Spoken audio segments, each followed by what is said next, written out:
Good morning बच्चों। कैसे हो आप? अच्छे हो? हाँ जी। अच्छा भैया, ऑप्शन 2 दे करके और हमने सेलेक्ट कर लिया उसे, अभी भी तो मत पूछो कि हम अच्छे हैं क्या नहीं है। अब तो ऑब्वियस सी बात है, बट ऑब्वियस है कि हम अच्छे ही होंगे, बहुत ज्यादा अच्छे हैं हम। चलो, लेकिन ऑप्शन 2 के पहले एक बार ऑप्शन 1 में भी थोड़ा कुछ देख लेते हैं, उसके बाद ऑप्शन 2 पे आते हैं हम, ठीक है?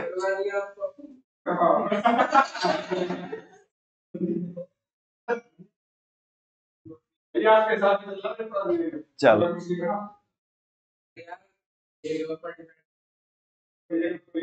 कल हमने क्या देखा था? Principle of scalar chain.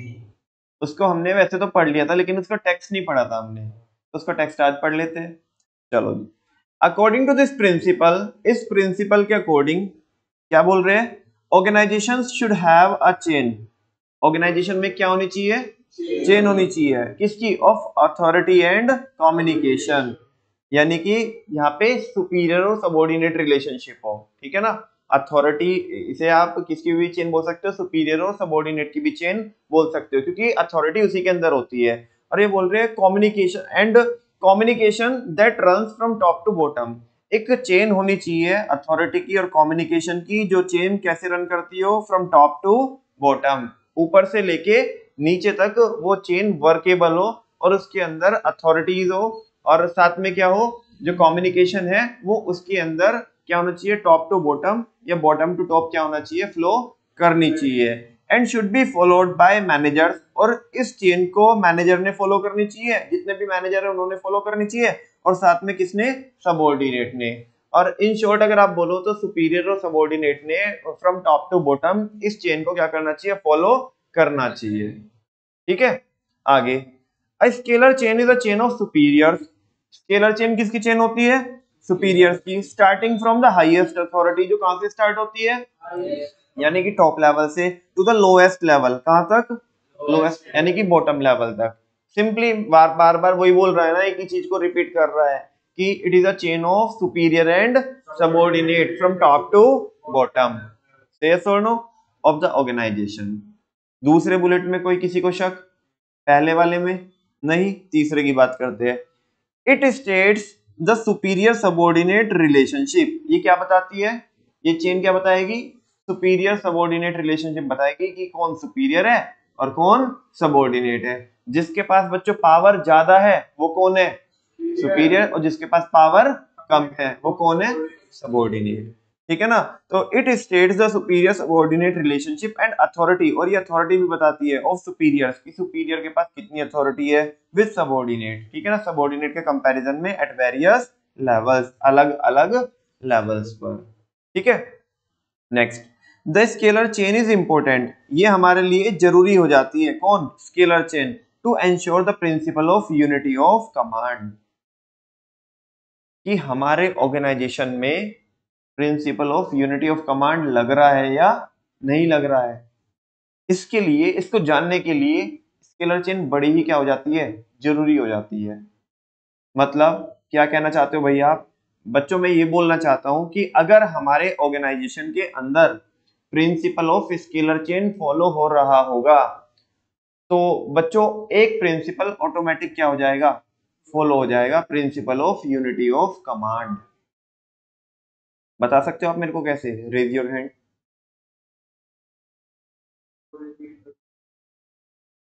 मैं कह रहा हूं कि अगर हमारे ऑर्गेनाइजेशन के अंदर principle of scalar chain apply हो रहा होगा, तो ऑटोमेटिकली क्या भी लग जाएगा? यूनिटी ऑफ कमांड भी लग जाएगा। चलो ग्रंथ बताओ आप। हाँ हाँ, ए ने ऑर्डर दिया किसको?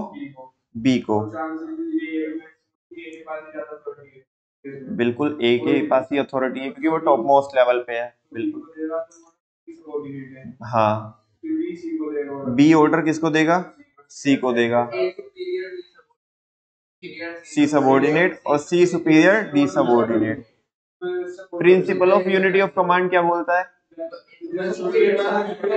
एक सबऑर्डिनेट ने ऑर्डर रिसीव करना चाहिए from one and only one superior. मैं आपसे पूछना चाहता हूँ यहाँ पे वो वाला प्रिंसिपल लग रहा है कि नहीं लग रहा है? और अगर ये चेन ना फॉलो हो रही होती, यानी कि कोई भी किसी को भी क्या कर सकता है, ऑर्डर दे सकता है। हाँ बोलो, बात समझ में आ रही है? जैसे मान लिया ये सी है, सी बंदे को ऑर्डर मिल सकता है बी से भी, इससे बी से, और मान लिया ये प्रिंसिपल फॉलो नहीं हो रहा, और ऑर्डर कौन भी दे सकता है सी को, ए भी दे सकता है, क्योंकि ए भी तो क्या है, सुपीरियर है। इनफैक्ट वो तो किसका भी सुपीरियर है, उसके सुपीरियर का भी सुपीरियर है। ठीक है, तो सी को दो बंदों से ऑर्डर मिल सकता है अगर ये प्रिंसिपल क्या हो रहा होगा, वायलेट हो रहा होगा या अप्लाई नहीं हो रहा होगा। तो मैं आपसे पूछना चाहता हूं, ये प्रिंसिपल तो वायलेट हुआ, लेकिन साथ में कौन भी वायलेट हो गया, यूनिटी ऑफ कमांड। क्योंकि यूनिटी ऑफ कमांड बोलता है कि एक सबऑर्डिनेट ने ऑर्डर रिसीव केवल एक ही सुपीरियर से करना चाहिए, लेकिन यहाँ पे तो ऑर्डर किसने दे दिया, ए ने भी और बी ने भी, किसको, सी को। तो यूनिटी ऑफ कमांड भी क्या हो गया, वायलेट हो गया। और बच्चों अगर ये प्रिंसिपल अप्लाई होएगा तो फिर ए बी को बताएगा और बी सी को बताएगा, तो देन उस केस में principle of unity of command भी अप्लाई हो जाएगा। कोई शक? ये बुलेट जो लिखा हुआ है ये आपको समझ में आता है? The scalar chain is important, scalar chain हमारे लिए जरूरी हो जाती है टू एंश्योर, ये मेक श्योर करने के लिए कि जो principle of unity of command है and effective communication in the organisation, की principle of unity of command लग रहा है ऑर्गेनाइजेशन में या नहीं लग रहा है, और ऑर्गेनाइजेशन के अंदर इफेक्टिवली कम्युनिकेशन पास ऑन हो रही है या नहीं हो रही है। ये दो बातें पता लगाने के लिए आपको स्केलर चेन जरूरी है। स्केलर चेन का जानना कि स्केलर चेन अप्लाई हो भी रहा है या नहीं भी हो रहा है। अप्लाई हो रहा होगा तो दो बातें बताओ क्या होगी, एक तो यूनिटी ऑफ कमांड भी लग जाएगा और साथ में कम्युनिकेशन इफेक्टिव होगी। और अगर यूनिटी ऑफ मतलब स्केलर चेन अगर नहीं लग रहा होगा तो यूनिटी ऑफ कमांड भी नहीं लगेगा और साथ में कम्युनिकेशन भी इफेक्टिव नहीं होगी। आगे क्या बोल रहा है, हाउएवर, लेकिन सारे बच्चों को पता है कि अगर हम क्या लगाते हैं, स्केलर चेन लगाते हैं। स्केलर चेन को लगाने से चांसेस ये है कि देरी हो सकती है, क्योंकि कम्युनिकेशन जिसको पता भी नहीं होनी चाहिए थी उसको भी पता पड़ेगी। हमने तो किसी एक पर्टिकुलर बंदे को उसको बात बतानी है, उसके पास तक बात पहुंचानी है, लेकिन उसके बीच में जो भी लोग आएंगे कम्युनिकेशन वहां से भी होकर के क्या करेगी, ट्रेवल करेगी, तो डिले हो सकता है। क्या हो सकता है, फ्यूल को इस बात का पहले ही पता था, तो उसने एक इस वाले प्रिंसिपल के अंदर एक कॉन्सेप्ट डाला है, और वो कॉन्सेप्ट क्या है, गैंग प्लैंक। कल की जो मैंने टेलीग्राम पे केस स्टडी डाली थी उसमें भी यही था ना, कल जो हमने पूरा का पूरा डिस्कशन किया था वो उसी को मतलब आप ऐसा समरी ले सकते हो ना, कि जो भी हमने कल क्लास में डिस्कस किया वो केस स्टडी उसकी क्या है, समरी है। क्या थी वो केस स्टडी, कि जो परचेज डिपार्टमेंट का बंदा था, मैनेजर नहीं बोला था उसने वहां पे, जो परचेज डिपार्टमेंट का बंदा था वो एक बल्ब के लिए फिलामेंट परचेज करता था। इस बार सेलर जो है, जिससे हमने, जो हमारा सप्लायर है जिससे हमने फिलामेंट लिए, उसने इंस्ट्रक्शन दी है कि फिलामेंट को लगाने के बाद उसमें बल्ब में, तो उसके 1 घंटे के अंदर तक आपको क्या करना होगा, उसकी टेक केयर करनी होगी। ठीक है ना? और ये किसको पता था, परचेज डिपार्टमेंट के बंदे को पता था। ये चीज किसको पता होनी चाहिए, प्रोडक्शन डिपार्टमेंट के जो बंदे हैं उनको पता होनी चाहिए। हाँ बोलो ना। अच्छा, लेकिन अगर, और ये इमरजेंसी है नहीं है, एक टाइप से मान लिया रॉ मटेरियल आके रखा गया है, प्रोडक्शन चालू हो जाएगा, और अगर चालू हो गया और हमने ये बात टाइम से नहीं बताई तो सारे के सारे बल्ब खराब हो सकते हैं, वो प्रोडक्शन करना है या ना करना बेकार हो जाएगा। तो ऐसे में आपको, वैसे तो वो बता रहा था उस केस स्टडी में कि हमारा जो ऑर्गेनाइजेशन है प्रिंसिपल ऑफ किसको फॉलो करता है, वो स्केलर चेन को फॉलो करता है। मतलब proper lines of authority and responsibility है, कम्युनिकेशन उसी में ट्रैवल करती है ना? तो समझ में आ रही है ना बच्चों बात? तो वैसे उसने पूछा भी था आपको, मतलब हिंट भी दिए थे और फिर क्वेश्चन में पूछा कि बताओ यहाँ पे कौन सा प्रिंसिपल क्या हो रहा है, अप्लाई हो रहा है, तो आपने आंसर कर दिया स्केलर चेन। लेकिन उसने ये बोला कि अगर क्या है कि इंफॉर्मेशन तो क्योंकि ट्रैवल करानी होगी, अगर परचेज डिपार्टमेंट के बंदे ने प्रोडक्शन डिपार्टमेंट के बंदे तक क्या पहुंचानी है, अपनी बात पहुंचानी है, तो इन्फॉर्मेशन तो डिले हो जाएगी, लेकिन यहाँ पे तो बताना बहुत जरूरी है। तो उसके पास क्या अदर ऑप्शन है, तो आपने बताया गैंग प्लैंक है। क्या है, क्योंकि फ्योल ने परमिट किया है इमरजेंसी के केस में, किसके केस में, इमरजेंसी के केस में दो सेम लेवल के जो एम्प्लॉय है ना वो आपस में क्या कर सकते हैं, कम्युनिकेट कर सकते हैं, तो वहां पे वही आंसर था उसका, ठीक है ना। दूसरा ऑप्शन उसके पास है गैंग प्लैंक, को यूज कर ले वो। नॉर्मली तो वो अपने सुपीरियर को बताएगा, फिर वो उसको बताएगा, फिर दूसरे डिपार्टमेंट में बातचीत जाएगी, ठीक है ना। लेकिन अगर बहुत ज्यादा अर्जेंसी है तो उस केस में गैंग प्लैंक का कॉन्सेप्ट इंट्रोड्यूस किया किसने, फेयोल ने। यही देख लेते हैं। However in case of urgency, लेकिन अगर आपको क्या है, बहुत ज्यादा अर्जेंसी है, ठीक है ना, तो फेयोल परमिटेड अ शॉर्टकट। तो एक ही तो बात होती है, अर्जेंसी, कोई काम अर्जेंट है, और इमरजेंसी मतलब, हाँ समझे नहीं अभी आप।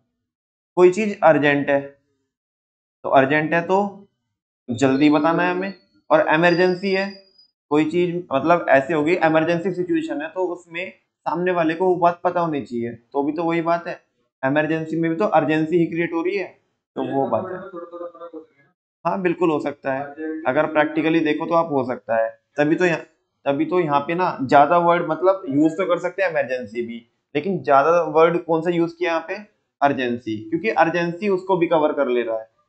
क्योंकि इमरजेंसी में भी क्या हो सकती है, अर्जेंसी हो सकती है, सिचुएशन ऐसी बन सकती है कि उसमें चीजें हमें अर्जेंटली बताना पड़ जाए, दैट्स व्हाई वर्ड यूज किया है अर्जेंसी, ठीक है ना। However in case of urgency, लेकिन अगर बहुत ज्यादा हमें कोई बात सामने वाले को बतानी है और टाइम रहते हुए बतानी है, तो फेयोल परमिटेड अ शॉर्टकट। तो फेयोल ने क्या किया है, एक शॉर्टकट परमिट किया है इन द चेन, किसमें, पूरी की पूरी चेन में, नोन एज गैंग प्लैंक, जिसको क्या बोलते हैं, गैंग प्लैंक का मतलब ये नहीं है कभी तुम सोचो कि 10-20 लौंडे इकट्ठे करने हैं और फिर ठीक है ना, चल भैया उसे बताने चल रहे, ठीक है, ऐसा नहीं है। तो नाम से ऐसा लगता है गैंग प्लैंक, पता नहीं क्या है गैंग प्लैंक, ठीक है। तो गैंग प्लैंक का मतलब है, आगे वाले अगले वाले बुलेट में देखो, gang plank allows direct communication. Gang plank क्या अलाउ करता है, डायरेक्ट कम्युनिकेशन अलाउ करता है between two employees of the same level, ठीक है ना। किसके बीच में, दो एम्प्लॉइज के बीच में जो कि सेम लेवल पर क्या है, प्लेस्ड है। बात समझ में आ रही, सेम लेवल, और एक ये वाली सिचुएशन, ये दो कंडीशन है, ये दो कंडीशन के अंदर आप डायरेक्ट कम्युनिकेशन कर सकते हो without following the scalar chain. बगैर किसको फॉलो किए बच्चों, स्केलर चेन को फॉलो किए। यानी कि इस केस में अगर आप स्केलर चेन फॉलो भी नहीं करोगे तो इस प्रिंसिपल का वायलेशन नहीं माना जाएगा। अगर वो आपसे एक ऐसा क्वेश्चन पूछे कि एक सिचुएशन बताओ कि जहां पे हमने प्रिंसिपल ऑफ स्केलर चेन को फॉलो भी नहीं किया लेकिन उसका वायलेशन भी नहीं माना जाएगा, तो बताओ क्या बोलोगे आप, आंसर में क्या बोलोगे। गैंग प्लैंक के केस में अगर हम प्रिंसिपल ऑफ स्केलर चेन को फॉलो भी नहीं करते हैं तो भी उसका वायलेशन नहीं माना जाएगा, बशर्ते उसमें दो कंडीशन होनी चाहिए कि एक तो अर्जेंसी की सिचुएशन हो और जो एम्प्लॉइज जो बातचीत कर रहे हैं वो सेम लेवल की हो, जो कम्युनिकेट करना चाहते हैं वो सेम लेवल की हो। तो ऐसे केस में प्रिंसिपल ऑफ स्केलर चेन को फॉलो भी नहीं करोगे तो उसका वायलेशन नहीं माना जाएगा, क्योंकि ये प्रिंसिपल में खुद फ्यूल ने बोला है गैंग प्लैंक का कॉन्सेप्ट, ठीक है। It must be noted that the concept of gang plank is possible only for employees of the same level. आपको ये ख्याल रखना चाहिए कि गैंग प्लैंक का कॉन्सेप्ट हर एक के लिए नहीं है, केवल उसके लिए है जो एम्प्लॉइज सेम लेवल पे प्लेस्ड है लेकिन अलग अलग डिपार्टमेंट में हो सकते हैं, मे बी वो सेम डिपार्टमेंट में भी हो सकते हैं, लेकिन होने चाहिए सेम लेवल की, ठीक है ना। ऐसा नहीं हो सकता कि मिडिल वाला टॉप से डायरेक्ट बातचीत कर रहा है या मिडिल वाला लोअर से डायरेक्ट कांटेक्ट कर रहा है ना। अगर इधर मिडिल है तो इधर भी क्या होना चाहिए, मिडिल होना चाहिए, और अगर यहाँ पे लोअर लेवल का बंदा है तो यहाँ पे भी लोअर लेवल का बंदा होना चाहिए। This can be shown with the help of the given diagram. ये देखो, इस डायग्राम से समझ सकते हैं हम इसे। ब्लू कलर में क्या हो रहा है, स्केलर चेन फॉलो हो रहा है, और येलो में गैंग प्लैंक। अगर आप देखोगे क्या ऐसा हो सकता है कि ये जो डी है अर्जेंसी के केस में, नहीं अर्जेंसी के केस में भी नहीं, बिकॉज यहाँ पे एक ही कंडीशन सेटिस्फाई हुई है अर्जेंसी, लेकिन दूसरी नहीं हुई है, और दोनों ही कंडीशन का सेटिस्फेक्शन होना जरूरी है, अर्जेंसी भी होनी चाहिए और साथ में सेम लेवल भी होना चाहिए। अच्छा ये सी किससे बातचीत कर रहा है, बोलो ना। या डी किससे बात अगर सी किससे बातचीत करे, एफ से बातचीत करे तो चलेगा क्या, क्योंकि ये सेम लेवल के है। हाँ, इमरजेंसी होनी चाहिए, क्या होनी चाहिए, इमरजेंसी, यानी कि हमें अर्जेंटली कम्युनिकेट करने की जरूरत पड़ जा रही है, सिचुएशन ऐसी बनी हुई है। ठीक है, आई होप आपको डायग्राम समझ में आ गया होगा। आगे चल सकते हैं। चलो, प्रिंसिपल तो हो गया बच्चों पूरा। पॉजिटिव इफेक्ट देख लेते हैं इसके, positive effects of this principle. पहला, orderly and smooth flow of information. Information एक तो ऑर्डरली तरीके से चलेगी और स्मूथली चलेगी, कोई दिक्कत है नहीं ना। नेक्स्ट है clear lines of authority and responsibility relationship. जो अथॉरिटी एंड रेस्पॉन्सिबिलिटी रिलेशनशिप होगी उसमें क्लैरिटी आएगी, पता पड़ेगा ना कि कौन सुपीरियर है कौन सबऑर्डिनेट है। ठीक है, अब मान लिया हम स्केलर चेन को फॉलो कर रहे हैं और सी के पास एक इंफॉर्मेशन है, सी के पास एक क्या है, इंफॉर्मेशन है। तो मैं ये बोल सकता हूँ कि नहीं बोल सकता हूँ कि अगर मैं प्रिंसिपल ऑफ स्केलर चेन को फॉलो कर रहा हूँ तो सी को इंफॉर्मेशन केवल और केवल एक ही बंदे से मिल सकती है, बस ये, और वो कौन है, बी। हाँ बोलो। तो मैं ये भी बता सकता हूँ ना कि बी क्या है, सुपीरियर है, और सी क्या है, सबऑर्डिनेट है। ठीक है, इससे क्लियर लाइंस होगी किसकी, अथॉरिटी की और रिस्पॉन्सिबिलिटी की।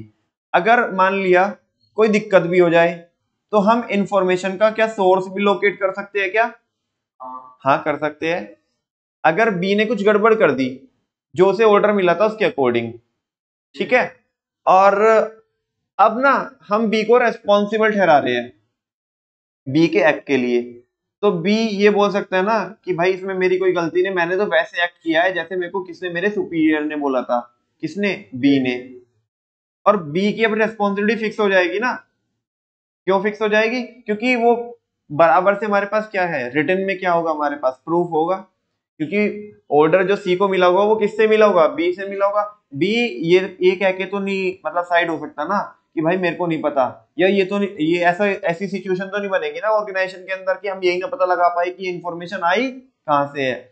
जब तो नहीं लगा पाते हम पता कि अगर स्केलर चेन ना लग रहा होता, तब तो पता नहीं पड़ता, लेकिन अब तो पता पड़ जाएगा ना। अच्छा, मे बी ऐसा हो सकता है बी बोलेगा मैंने तो अपना काम सही से किया है, मेरे पास जो ऑर्डर है मैंने तो उसके अकॉर्डिंग एक्ट किया है, तुम किससे बातचीत करो, ए से बात करो, क्योंकि मेरे को तो किससे ऑर्डर मिला था, ए से। मान लिया ए से गलती हो गई, अगर प्रिंसिपल वायलेट हो रहा होता तो हम ये नहीं पता लगा पाते कि ये इंफॉर्मेशन आई कहां से है, और फिर किसी की जिम्मेदारी नहीं ठहरा सकते। सी किसका नाम लेता, बी का, बी किसका नाम लेता, ए का, लेकिन हम डिसीजन ही नहीं ले पाते क्योंकि ये नहीं पता चल रहा है कि एक्चुअल में दिक्कत कहां से आनी शुरू हुई है। लेकिन जब हमारे पास रिटर्न में क्या है, रिकॉर्ड है, और ये सबको पता है कि ए बी को ऑर्डर देगा, बी सी को ऑर्डर देगा, और हम करते करते करते करते कहां तक लोकेट मतलब कहां तक पहुंच गए, ए तक पहुंच गए। ए ने एक्सेप्ट कर लिया कि हाँ यार मेरे से गलती हुई है, वो थोड़ा ना मैंने इसे मिस इंटरप्रेट कर लिया और वो चीजें जो आगे मैंने फॉरवर्ड करी उसमें थोड़ी सी मिस्टेक हो गई। पहले केस में तो पता नहीं लग पा रहा था, लेकिन इस केस में पता लग जाएगा क्योंकि यहाँ पे प्रिंसिपल क्या हो रहा है, वायलेट हो रहा है। तो हम इंफॉर्मेशन के सोर्स तक पहुंच सकते हैं और लोगों को रिस्पॉन्सिबल ठहरा सकते हैं कि तुम्हारे एंड से गलती हुई है। समझ रहे हो बच्चों। जैसे अभी क्या हुआ, मैं आपको एक लाइव एग्जांपल देता हूँ कि मुखर्जी नगर में किसी कोचिंग इंस्टीट्यूट में क्या हुआ कि नीचे उनके बेसमेंट में बड़े सारे क्या लगे हुए थे, मीटर्स लगे हुए थे। ठीक है ना, जो इलेक्ट्रिसिटी के जो मीटर होते हैं, तो उनमें क्योंकि एक साथ अभी क्या है कि गर्मी है तो गर्मी में क्या है लोड ज्यादा रहता है, ठीक है, एसी वगैरह चलते रहते हैं, तो वहां पे शॉर्ट सर्किट हो गया। ठीक है, और शॉर्ट सर्किट हुआ तो वहां पे थोड़ा सा पैनिक वाली सिचुएशन क्रिएट हुई। तो अभी अगर उसी ऑर्गेनाइजेशन के अंदर बराबर से स्केलर चेन क्या हो रहा होगा, फॉलो हो रहा होगा, और कम्युनिकेशन बराबर से क्या होती होगी, ट्रेवल होती होगी, और अर्जेंसी के केस में गैंग प्लैंक का कॉन्सेप्ट यूज होता होगा, तो इस सिचुएशन को हम टाइमली क्या रहते हुए ओवरकम कर सकते हैं कि नहीं कर सकते हैं। या ऐसे में मान ले जो रेस्पॉन्सिबल बंदा है वो जो मान ले मीटर चेकर है, जो बराबर से सुबह दोपहर शाम तीनों टाइम मीटर क्या करता है, चेक करता है कि बराबर से जो लोड जितना मतलब जितना लोड सैंक्शन है हमारे मीटर पे उससे ज्यादा तो नहीं हो रहा कहीं। ठीक है ना, और अगर इस केस में वो ये सोचता रहे कि नहीं मेरे को तो अपने सुपीरियर को बताना है, फिर वो बताएगा फिर वो बताएगा फिर वो बताएगा, तो वैसे दिक्कत हो जाएगी ना। तो यहाँ पे वो क्या कर सकता है, बोलो। गैंगप्लैंक को यूज कर सकता है। लेकिन मैं क्या समझाने वाला हूँ आपको, ये तो पुरानी बात है, ये तो मैं समझा चुका हूँ। अगर ध्यान से सुनो, अगर ये हो जाए कि वो गैंगप्लैंक को यूज ना करे, ठीक है, और उसे पता था इस बात का कि हम गैंगप्लैंक को यूज कर सकते हैं अर्जेंसी के केस में, यानी कि डायरेक्ट कम्युनिकेशन हो सकता है, ठीक है, वो गैंगप्लैंक को यूज ना करे और बाद में ये बोलने लगे कि नहीं मेरे को तो क्या करना था, मेरे को तो प्रॉपर अपने सुपीरियर को बताना था, फिर वो उसके सुपीरियर को बताता है, स्केलर चेन फॉलो करना, तो हम उसको जिम्मेदार ठहरा सकते हैं, नहीं ठहरा सकते? ठहरा सकते हैं ना, नहीं ठहराएंगे? रिस्पॉन्सिबल ठहरा सकते हैं ना? क्यों? क्योंकि उसने अर्जेंसी के केस में स्केलर चेन को नहीं फॉलो करना है हमें। प्रिंसिपल ने खुद बोला है कि हम किसको यूज कर सकते हैं, गैंगप्लैंक को यूज कर सकते हैं। तो बेसिकली मैं ये बताना चाहता हूँ आपको, यहाँ पे रेस्पॉन्सिबिलिटी फिक्स की जा सकती है अगर हम कौन सा प्रिंसिपल यूज कर रहे हैं, स्केलर चेन को यूज कर रहे हैं या गैंगप्लैंक का कॉन्सेप्ट यूज कर रहे हैं, according to the condition and situation, ठीक है। आगे, better relation between superior and subordinate. अच्छे रिलेशन होंगे किसके बीच में? सुपीरियर और सबॉर्डिनेट के बीच में। क्यों अच्छे रिलेशन होंगे? क्योंकि वो सी कंफ्यूज ही नहीं होगा ना, उसे पता है उसे ऑर्डर किससे मिलने वाला है, बी से, ना ए से मिलेगा ना किसी दूसरे इंसान से मिलेगा, तो कंफ्यूज नहीं होगा, तो अच्छे रिलेशन रहेंगे, ठीक है। कंफ्यूजन कैन बी अवॉइडेड, अभी बोला मैंने कि कंफ्यूजन को अवॉइड किया जा सकता है because it follows the principle of unity of command. क्योंकि स्केलर चेन अगर लगता है ना तो ऑटोमेटिक यूनिटी ऑफ कमांड भी लगता है, और इनफैक्ट उसके बाद अगर आप देखोगे तो डिसिप्लिन भी लग जाएगा। क्या भी लग जाएगा? और मजे की बात है, अगर थोड़ा ड्रिल डाउन करोगे तो अथॉरिटी एंड रेस्पॉन्सिबिलिटी भी लग रहा होगा, तभी तो स्केलर चेन बन के आई है। अथॉरिटी एंड रेस्पॉन्सिबिलिटी से क्या बन के आई है? Scalar chain. और इसी से ही क्या, अथॉरिटी एंड रेस्पॉन्सिबिलिटी के बेसिस पे हमने देखा था बच्चों, सेंट्रलाइजेशन एंड डिसेंट्रलाइजेशन लगता है। काम डिवाइड भी हो रखा है यहाँ पे सुपीरियर में और सबऑर्डिनेट में, तो लगभग लगभग स्केलर चेन फॉलो होगा ना, तो सारे ही प्रिंसिपल क्या हो जाएंगे? फॉलो हो जाएंगे। लेकिन सबसे ज्यादा बिल्कुल इमीडिएट इंपैक्ट किसका दिखता है? यूनिटी ऑफ कमांड का, देन उसके बाद डिसिप्लिन का, क्योंकि डिसिप्लिन तो मेंटेन रहेगा, ठीक है। अच्छा, नेक्स्ट है it helps in maintaining coordination. ये तो कॉमन पॉइंट है, कोई भी प्रिंसिपल को हम अप्लाई करेंगे तो कोऑर्डिनेशन तो मेंटेन होगा ही। और कॉन्सिक्वेंसेस क्या होने वाले बच्चों इसके? बोलो कॉन्सिक्वेंसेस क्या होने वाले इसके? क्या होंगे? इनके ऑपोजिट हो जाएंगे, जो अभी हम ऊपर पढ़ा है हमने। Information may not flow in an orderly direction, ऐसा हो सकता है कि इंफॉर्मेशन ऑर्डरली डायरेक्शन में फ्लो ना करे। दूसरा, authority and responsibility relationship will not be clear, यही नहीं पता पड़ेगा कि कौन सुपीरियर है और कौन सबऑर्डिनेट है। तो अथॉरिटी और रेस्पॉन्सिबिलिटी जो रिलेशनशिप होगा वो क्लियर नहीं होगा, वो जो रिलेशनशिप होगी वो क्लियर नहीं होगी। ये नहीं पता पड़ पाएगा कि किसके पास अथॉरिटी है ज्यादा, किसके पास कम है।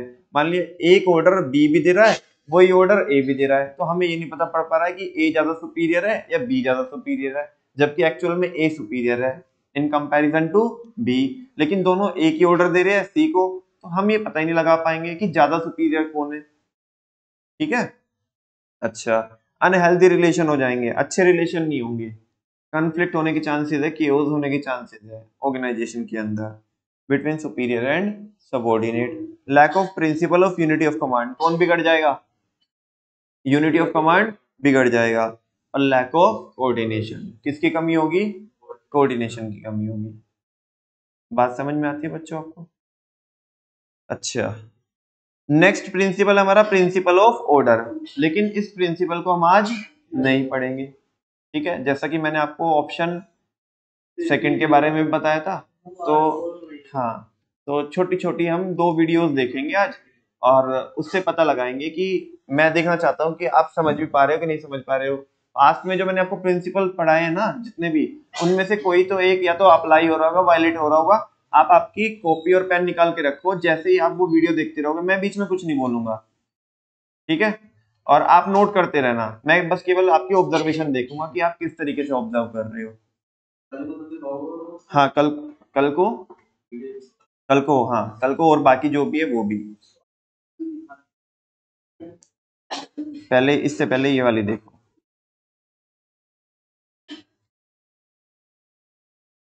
Yesterday?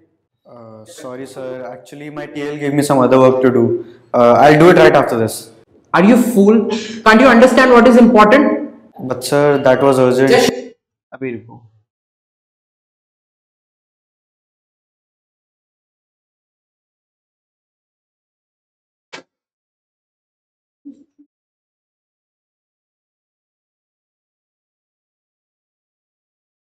Shut up!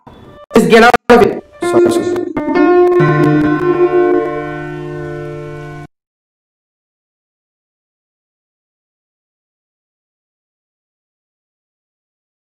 To submit yesterday. एक second. Yes, sir, you called me? Yeah. What about that report I asked you to submit yesterday? Sorry, sir. Actually, my TL gave me some other work to do. I'll do it right after this. Are you fool? Can't you understand what is important? But, sir, that was urgent. Just shut up. Just get out of here.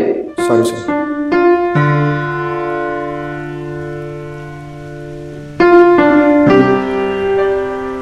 Hello?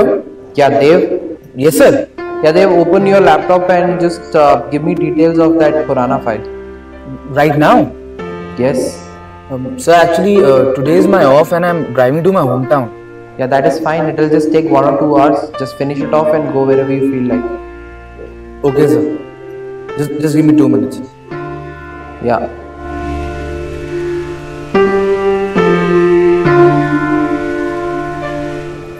Sir, did you call me? Yeah, Shimona. So, how's the office? It's really good, sir. People are very helpful, so nice. So, you're finding it comfortable here? Yeah, pretty much.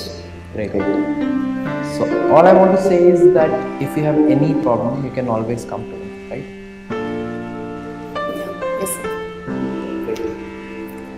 So, should I go? Yeah. Thank you. This story talks about few employees who are ready to compromise with their time, their potential, their self-respect just to be a part of a corporate organization. Let's flip this story and see again. बच्चों थोड़ा सा मैं बता दूं आपको ये video कैसे चलेगी।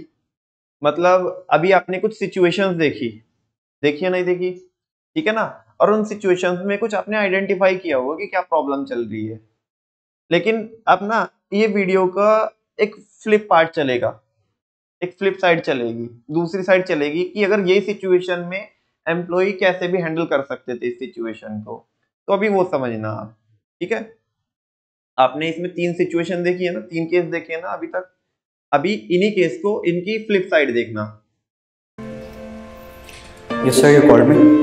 What about those reports I've asked you to submit yesterday? Sir, I'm really sorry. My team leader asked me to do some other work. So, I'll do it right after this. Are you fool? Can't you understand what is important? Sir, why are you shouting? Because you guys cannot understand normal language. So, first of all, you cannot talk to me in this way. And secondly, my team leader asked me to do some other work. So, you tell me, should I do that work or should I listen to you? Okay, I'll talk to your team leader. So, can I leave now?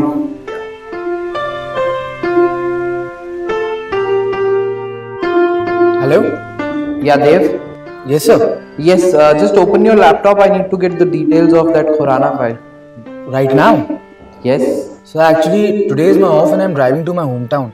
So what? It will just take 1 or 2 hours. Just finish it off and go wherever you feel like. I'm really sorry, sir, but I won't work on my off day. And day after tomorrow, I'll be in office on time and I'll finish off all the work you require. Is that okay? I hope you understand. Okay. Okay, fine. I'll see you in the office. Thank you, sir. Thank you for understanding.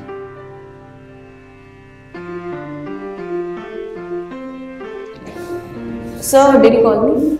Yes, Shimona, right? So how's the office?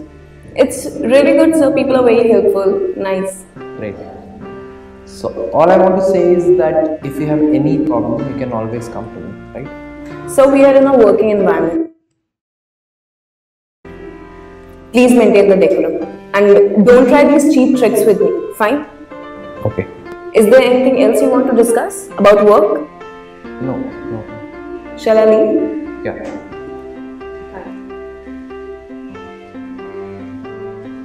Being in a corporate life is like being in a relationship.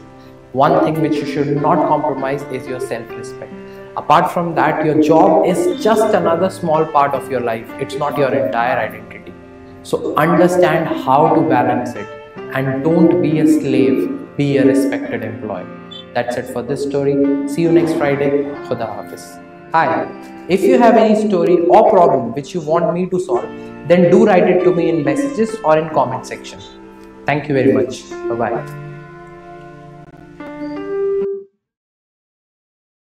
हाँ जी बच्चों, क्या observe किया आपने? बोलो। अभी तक जो हमने पढ़ा है, ठीक है ना, उसमें क्या क्या चीजें आपने ऑब्जर्व की? कोऑर्डिनेशन नहीं है, कैसे? पहले वाले केस में कैसे? हाँ, अच्छा अच्छा। तो चलो, कोऑर्डिनेशन तो एक बाय प्रोडक्ट वाला कॉन्सेप्ट हो गया। अपेरेंटली कौन सा मतलब प्रिंसिपल, अगर मैं बात करूं, कौन से प्रिंसिपल के? यूनिटी ऑफ कमांड वहां पे अप्लाई हो रहा था। क्या हो रहा था? कैसे कैसे?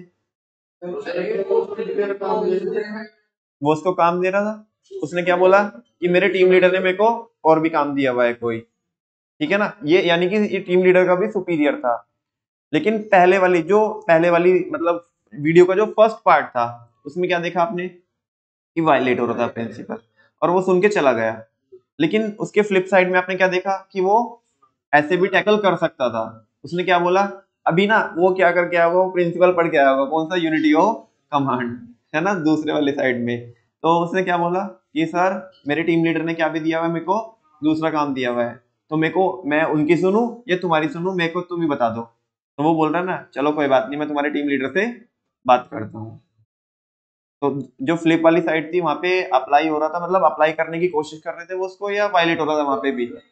मतलब हो तो गया था वायलेट, लेकिन वो अप्लाई कराने की जो एम्प्लॉय था वो कोशिश करा रहा था कि ताकि मेरे को एक बारी में ना एक ही बंदे से ऑर्डर मिले। चलो, और क्या ऑब्जर्व किया? वेरी गुड, आपने ये अच्छी ऑब्जर्वेशन थी आपकी सारे बच्चों की। और बताओ, और इसमें क्या देखा आपने दूसरे वाले केस में? Subordination of individual interest to general interest. लेकिन उसका तो ऑफ है ना, उसका तो ऑफ था ना। Very good, discipline. मैनेजमेंट ने डिसिप्लिन रहना चाहिए। क्या रहना चाहिए? जब उसका ऑफ है तो यार जीने दो ना उसे उसकी जिंदगी।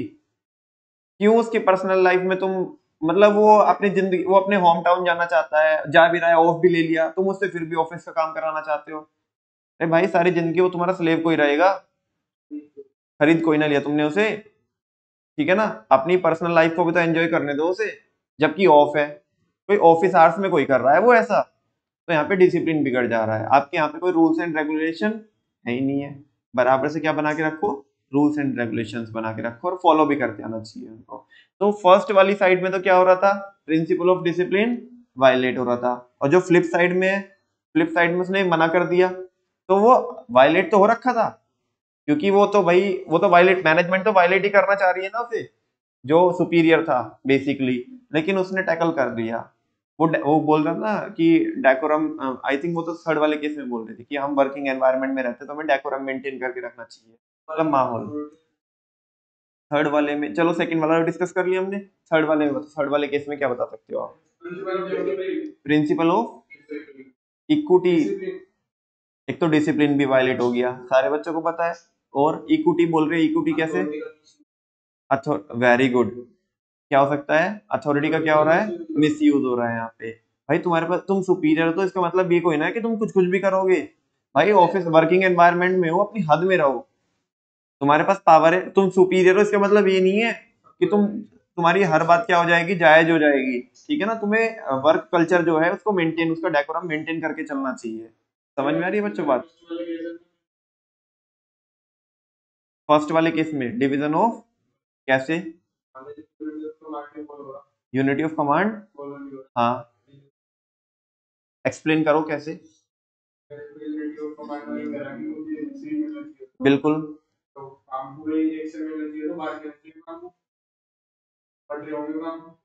ऑलरेडी वहां पे बट ही रहे हैं काम। ये एम्प्लॉय, उसका टीम लीडर, और फिर प्रोजेक्ट मैनेजर हो गया। वो तो टीम लीडर है, वो प्रोजेक्ट मैनेजर हो गया, काम तो डिवाइड हो रहा है।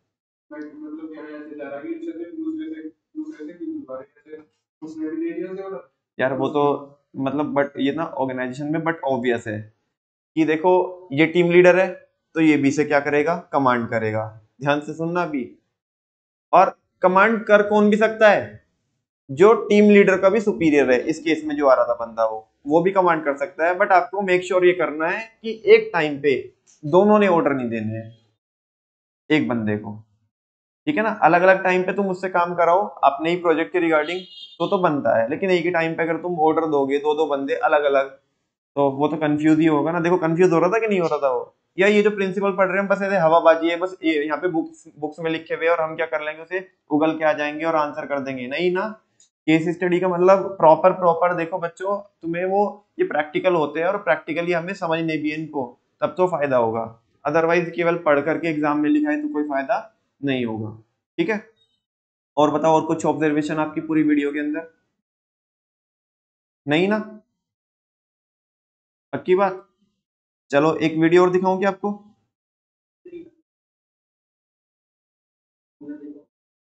छोटी सी है, ध्यान से देखना, दोबारा नहीं दिखाऊंगा यार, थोड़ा सा ना। You're supposed to send me that report like 5 hours ago.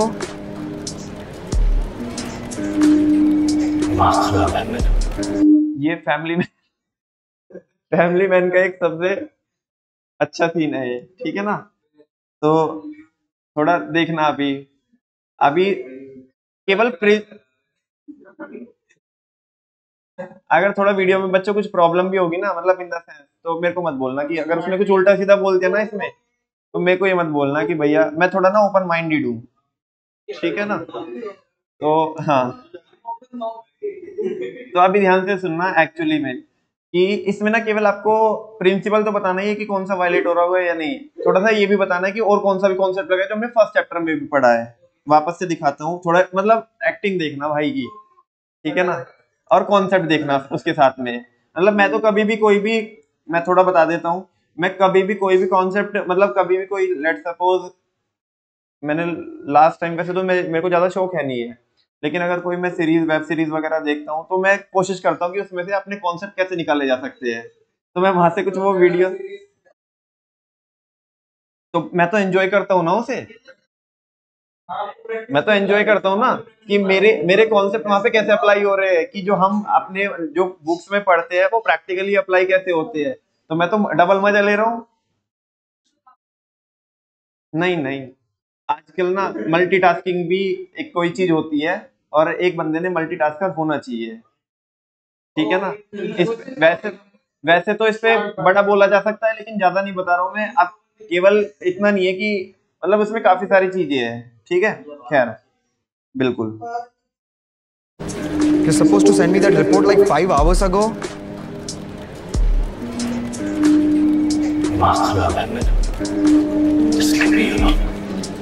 My conference room now.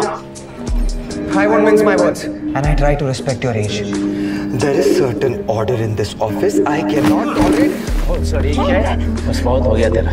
आपके दिमाग की तरी करता रहता है। Nobody. कुछ बोल मत। बस एक मारे मुंह खोल। Nobody. You can't. ऐसा कैसे कर सकते?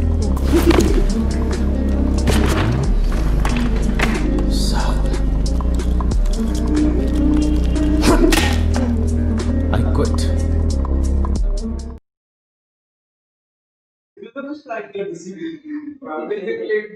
हाँ जी, एक तो कौन वायलेट हो गया?